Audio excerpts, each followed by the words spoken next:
நான் உங்கள் சிப்பிப்பாறை ஜோதிடர் சாதி ராகவன் ஜெயபாலாஜி.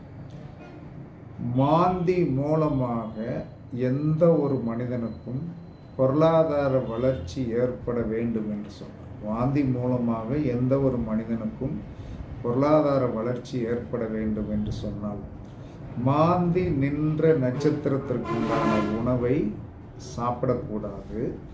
மாந்தி நின்ற நட்சத்திரத்திற்குண்டான உணவை தினம் தானம் செய்தீர்கள் என்று சொன்னால், மாந்தி நின்ற உணவை தானம் செய்தீர்கள். அதாவது கலை மாதிரி அதை நீங்கள் வெட்ட வெட்ட வளர்ந்துட்டே இருக்கும்.